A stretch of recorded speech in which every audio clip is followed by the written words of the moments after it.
Buenos nachos, everybody, which is Spanish for good chips. Really? That's awesome. Hope you're having a great day. And welcome back, Kevin. Oh man, that caught me off guard. I didn't know that's what is I that do. actually This what it is means? what I do here. Of course. You said you were a straight C+ student. I was a in straight Spanish. C+ student in Spanish. I could never learn how to conjugate. It was beyond my rational thinking of conjugation. Juego, juegue, juemos, juegamos. I don't know. I still don't know what all that means. How many years did you take? They required us in our high school to take 3 years. So yikes! By year 3 of being a C+, and I tried my best. Don't say I'm slacking. Yeah. My brain and Spanish, they don't conjugate. Yeah. Good old Hicksville. We didn't have Spanish. We had German. What? Yeah, and I took 3 years of German. I loved our German teacher. Her name was Frau, and so when we went to Germany, I would ask people if they knew Frau. Frau literally means Mrs. That's amazing. So I'd be like, "Do you know Mrs.?" Basically, That's amazing. It's like, what is this person? So yeah, That's I learned a very amazing. valuable lesson. Like, know what names mean. Do you ever see the videos online of this word is in English, chicken. This is chicken in French, je m'appelle whatever, and then this is chicken in German. They're like Russian language. Yeah. It's just angry. They have a very angry It's language. angry and makes everybody sound grumpy. Yeah. I heard our producer took Chinese. Max. How many years did you take? He took 2 years of Chinese. Or dose. So anyway, that has nothing to do with a little bit more. I don't even know. Actually, that is a little bit more of something you never wish you probably would have heard. Anyway, welcome to the a little bit. But you know a little bit more about us that you would have never known. That's true. Yes. I'm Lee, your host, and this is Kevin. Welcome back from your vacation. It's good. Thank it was you. great to have you back up front yesterday, and Connor did an amazing job teaching us how to rest and have Sabbath, and I hope you all are continuing to do that and put that into practice. Yeah. And now we're on. You started us with a new series. Yeah. Enough is enough is kind of a little tongue in cheek. You know, like I want us to like kind of pause and think about a few things. Like, what is enough? What is enough? And last week we talked about Jesus is enough, which I would say 100% of Christians who say that they are born again and the followers after Jesus, they would say, yes, Jesus is enough. The Lord is my shepherd. I lack nothing. Or I shall not want is what some versions say. However, we still have desires inside of us that we do feel like we're lacking. We don't have enough time. We don't have enough energy. We don't have enough security. We don't have enough money. And so what is it in ourselves? If we truly believe that Jesus is our shepherd, in the next line in Psalm 23, I lack nothing. Like, how do we get to that point? And I get it. We're in a broken world, all those things, but it doesn't mean that we don't work towards maturity and growth and understanding. And so although this is a generosity series, we talked really nothing about money. We talked nothing about resources, really, because if we don't understand the root of all of it, that Jesus is enough, and not only know it, but believe it, there's always going to be this constant battle with our heart and stuff, possessions, money, time, whatever it is. If we don't see Jesus as the owner, we have a problem. So last week, yesterday, I talked about this idea of the porcupine. And it seems like a total like, whoa, like what universe are you in? Yeah, I have heard a lot of sermon illustrations in my life about porcupines. Yeah, nothing about porcupines, right? So there's a guy in First Service. His name is Chick. It's a nickname. So I've always known him as Chick. Yeah. And he did taxidermy work. And so like several months ago, I knew we were going to talk about this. I asked him, I said, hey, I'm up to something. Have you ever done a porcupine? And he goes, are you kidding me? Do you know how dangerous porcupines are? And although I didn't get my porcupine, it kind of validates my point of what I said on Sunday. We can get this porcupine mentality. And what I was talking about Sunday is this idea that if you've done any research, just even low level, and I encourage you to do this. I encourage Go look up porcupines' lives. Okay. They're very isolated. And if you ever came upon a porcupine, probably one of two things are going to happen. Either they're going to begin to quill up, their quills are going to come up, or they're going to retreat. They want nothing to do with you. They're either going to fight or flight. There's no cuddling, there's no huddling. They're not going to lick your leg like a dog would. They're out of there. You know what I've heard about them? They're really smart. They're called because they're really sharp. That's good. Dad joke. That's good. I mean, who studies porcupines? No one does. Yeah, Yeah. but now we know a little bit more about it. Yeah. The interesting thing too is, kind of also tongue in cheek a little bit, but they only come together one time a year, and it's not because they love each other, but they go on a date, watch the movie. You know what I'm talking about?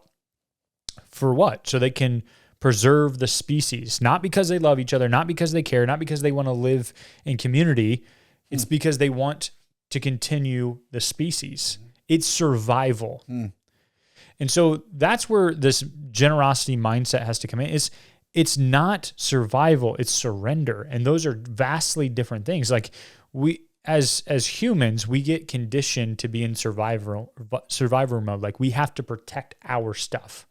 Our property, our thoughts, all those things. We protect. And we have a really hard time surrendering. It doesn't matter if we're surrendering to God or any, like, we have a hard time surrendering.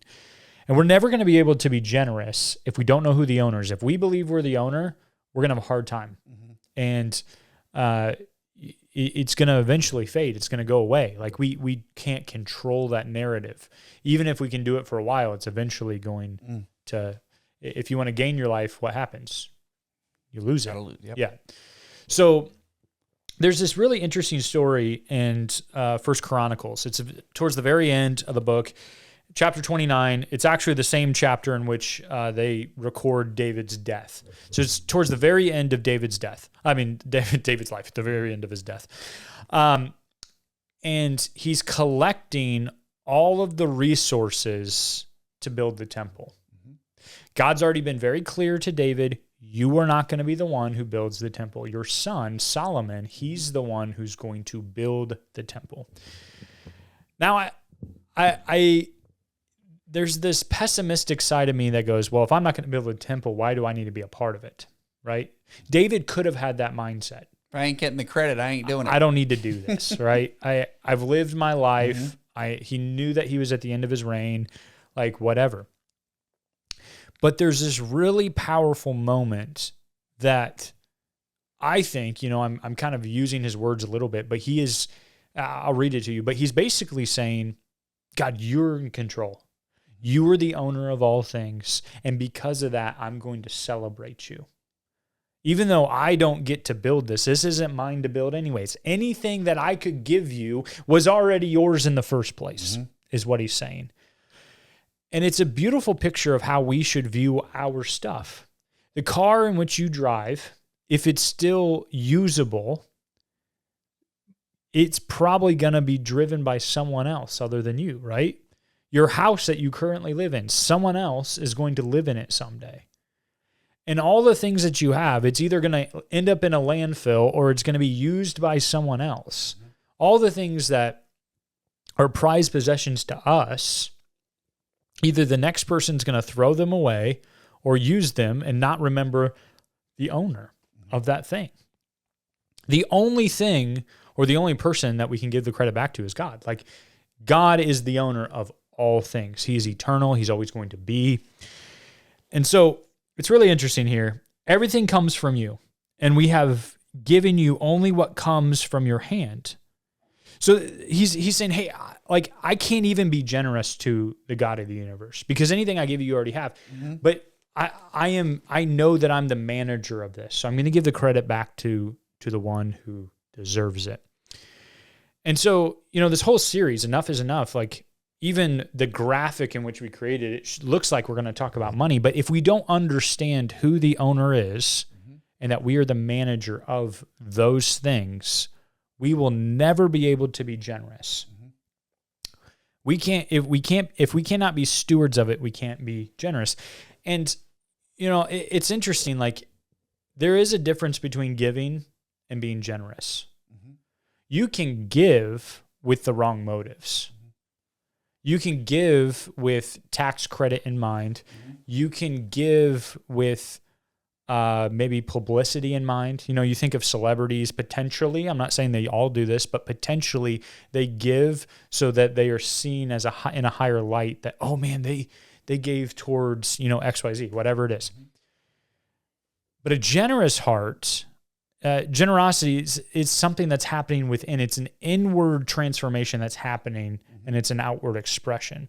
Very similar to how we begin to explain baptism. Something else is already happening inside. The out is just the byproduct. Baptism is just, this is what's already happening in my heart. This is how I'm going to live my life. Generosity means there's something already going on in my heart. And if you have Jesus, if you understand that Jesus is the owner of all things, there's not one person who has Jesus that can't be generous. We all have the opportunity. If we have Jesus, we can be generous. Because even if we had no money in our bank account, we could still give Jesus, right? Well, that's the scripture I always think of is God loves a cheerful giver. Yeah, he loves a yeah. The scripture doesn't say he loves a giver. Yeah. Like what you're saying. Yeah. It's the heart behind it. Right. I mean, go back to the series that we did in Acts. I don't have silver, I don't have gold, but what I do have, I'll give you. And his name is Jesus from Nazareth. I don't have what you're asking for, but I can still be generous to you.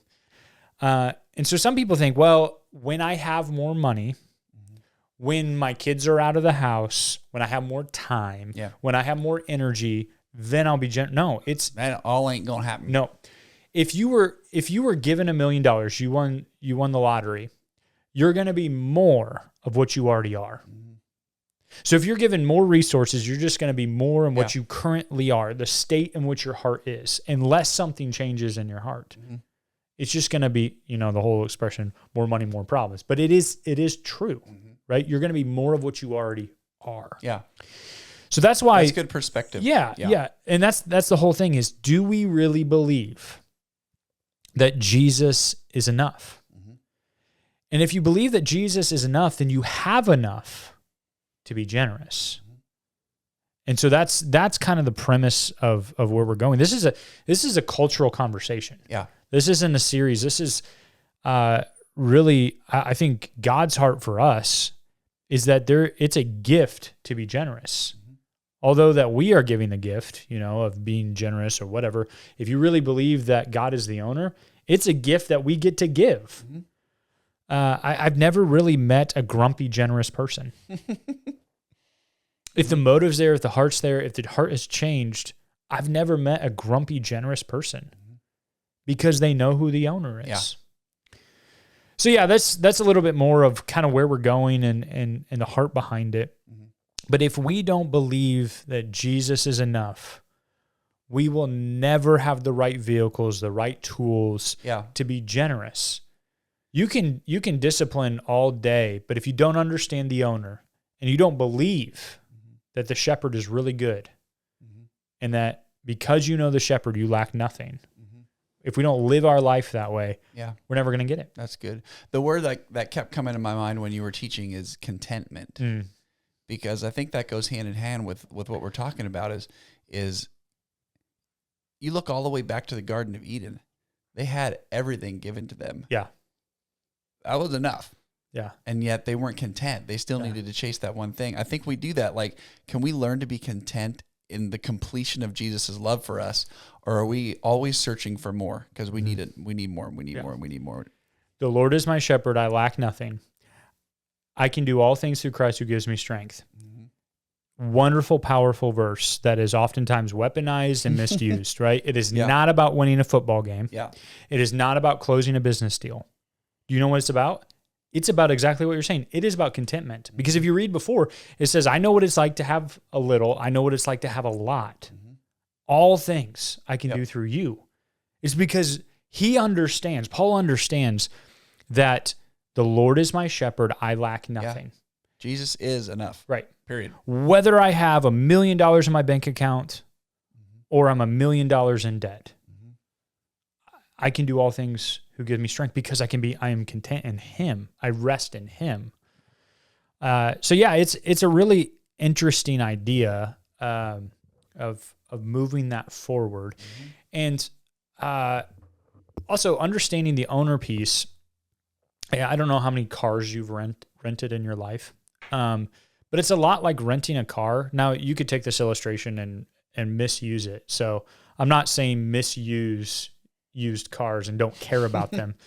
But when I get into a used car, I don't think about changing the oil, and I don't think about long-term maintenance because I'm not the owner of that car. But when it's in my hands, I'm going to take deep responsibility for it. I'm going to use it. I'm not going to abuse it. One, I know I'll lose my deposit, all those other things, but I'm not going to abuse that car. Yeah. But I also don't have to think about long-term maintenance because it doesn't belong to me. That's it's almost freeing. That's a deeper breath of like, I get to manage this, but this isn't mine. So to be able to be a little bit more loose with it's mine, because that's a lack of maturity. Honestly, I was literally going to say, what's the first thing you say as a little kid? Yeah. Mine. Yeah. Mine. So we were on vacation and the kids were down for a nap. Jana didn't want to go. So I just went. My parents like to antique. So I went antiquing with my parents. And we were looking through a bunch of stuff. My dad was on the other side. And I'm like, Dad, come over here. I found a cooler with Bray's name on it. And they're like, what? We're at an antique mall. And his name is like, you never see Bray. I've never met another Bray. No. We heard it as a last name, but never heard it as a first name. So my dad's like hurrying over there and he comes over, he goes, where? I said, right there. And on the cooler, someone had inscribed on it, mine. Because Bray always says mine. Good. And you got him. Yeah. So it's just like this whole idea is like, that's how we live our lives. Like that literally says mine on it. I own that. No, you don't. Yeah. Your name's not on that.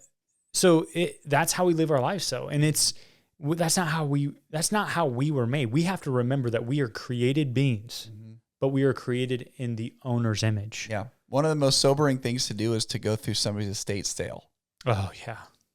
Like that all belonged to someone who yesterday was alive and today is gone. And now where is it? Yeah.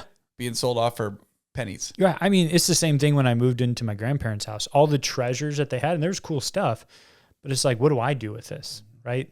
It is a very sobering thought. Yep. Of, okay, yeah, we got to honor that. But at the same time, at some point, someone else is going to be using it. It's going to be sold off. It's going to be thrown away. What really matters in life? That's good. Yeah. That's a good teaser for the rest of the series, folks. So glad you joined us yesterday. Glad you joined us today for the podcast. We look forward to the next 2 weeks as you continue to dig into this. Thought of enough is enough. Yeah. So thanks for tuning in. We'll see you next time. Awesome. See you guys.